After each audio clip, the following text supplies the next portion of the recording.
Welcome back to Chrome and Coffee. The 1980s, a decade of neon colors, big hair, and synthesizers. It was a time of innovation and risk-taking in many industries, including the automotive world. Some car designs became timeless classics, while others, well, they're better off left forgotten. Today, we're taking a closer look at some of the ugliest 1980s cars. Models that were bold in all the wrong ways, leaving us scratching our heads even decades later. Grab some popcorn, and let's count down the cars no one is lining up to collect. Number 1. Pontiac 6000 STE, the face of mediocrity. The Pontiac 6000 STE was marketed as a cutting-edge sports sedan in its day, but its looks told a different story. Boxy, uninspired, and devoid of flair, it was the automotive equivalent of a beige sweater. Pontiac wanted this car to scream performance, but instead it simply mumbled, meh. Despite some decent technology for the time, such as electronic instrumentation, its design felt like an afterthought.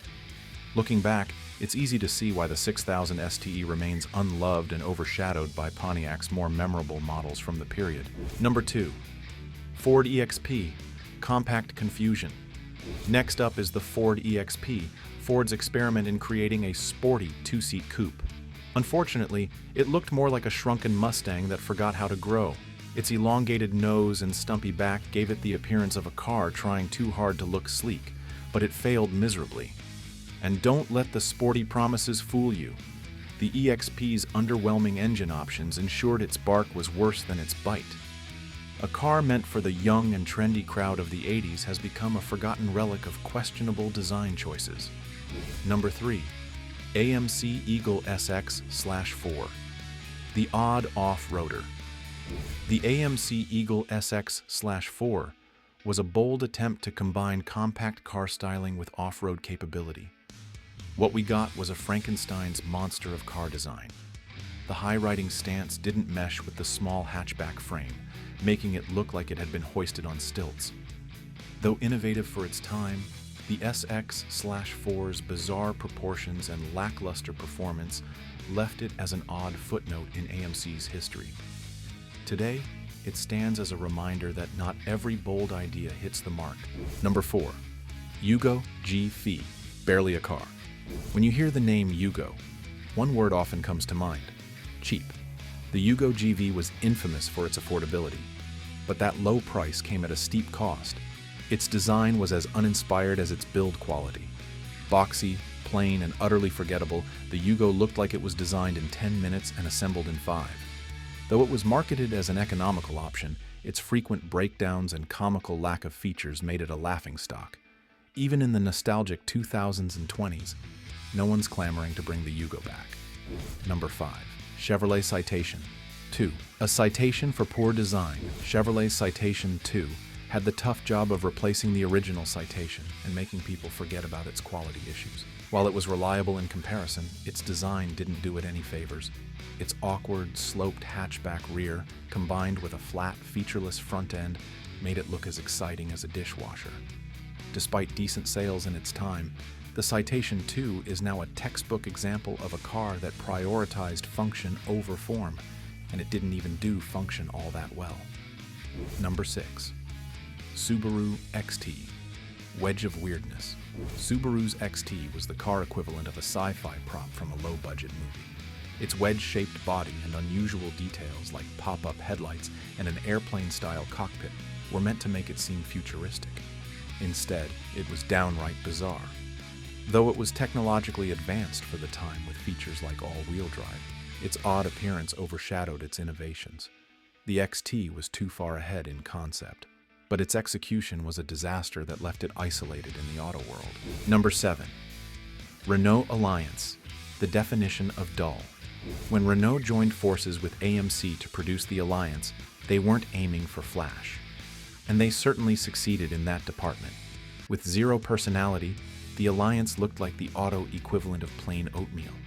Though it was fuel-efficient and practical, its design was uninspiring, even for the 1980s. As time passed, the Alliance faded into obscurity, remembered only by those who suffered through owning one. Number 8. Dodge Omni 024, sporty. but make it weird. The Omni 024 was Dodge's attempt to give its compact Omni a sporty edge. Unfortunately, the result looked like a child's sketch of a race car. The sloping roofline and awkwardly placed rear windows made it seem perpetually unfinished. Even its attempts at adding racing stripes and sporty trim couldn't save it from looking like a bad imitation of a sports car.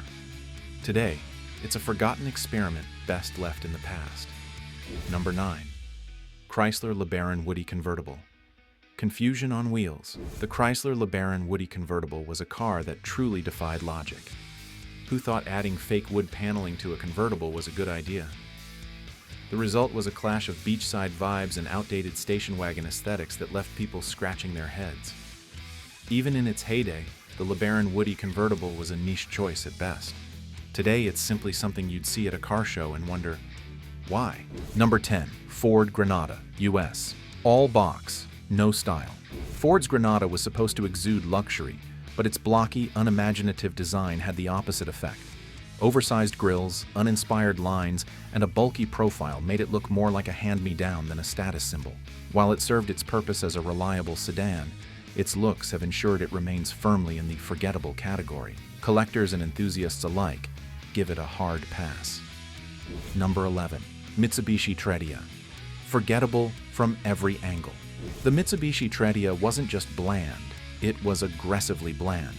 Its angular design and unremarkable front end ensured it disappeared into the crowd. Even in the 1980s, when angular cars were the norm, the Tra managed to look outdated. With lackluster performance and no redeeming aesthetic features, the Tra is a car that even die-hard Mitsubishi fans would rather forget. Number 12. Zastava Florida. Misstep from the Balkans. Yugoslavia's Zastava Florida aimed to bring modern hatchback styling to the masses. Instead, it delivered a mishmash of outdated design cues that left it looking awkward from every angle. While functional in its time, the Florida's uninspired lines and clunky proportions mean it's a car few remember fondly. It's another case of a great idea undone by poor execution. Number 13. Buick Skyhawk. Chrome overload. The Buick Skyhawk tried to combine luxury with compact sportiness, but its design choices didn't quite land. Overly angular lines, too much chrome, and an uninspired grille made it look more gaudy than glamorous. Despite Buick's best efforts, the Skyhawk ended up as an awkward blend of styles, and its obscurity today speaks volumes about its impact or lack thereof. Number 14. Plymouth Reliant, the ultimate beige box. The Reliant, a member of Chrysler's famous K-car lineup, was practical and affordable, but that's where the compliments end. Its design was unapologetically plain, with blocky proportions and no defining features to speak of. Though it saved Chrysler financially, the Reliant's looks ensured it would never be considered a classic. It's functional, but stylish? No chance. Number 15. Citroen BX, French flair, gone wrong. The Citroen BX was avant-garde to a fault. Its sharp lines, awkward stance, and strange details made it one of the oddest-looking cars of the decade. While its hydropneumatic suspension system was impressive, its quirky design alienated more buyers than it attracted.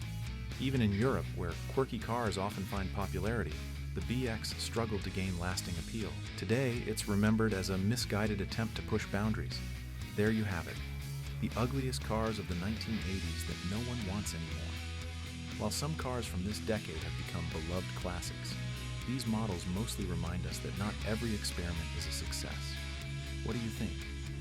Did we miss any 1980s design disasters? Share your thoughts in the comments below, and don't forget to like, subscribe, and hit the bell for more automotive nostalgia. Thanks for watching Chrome and Coffee, and we'll see you in the next one.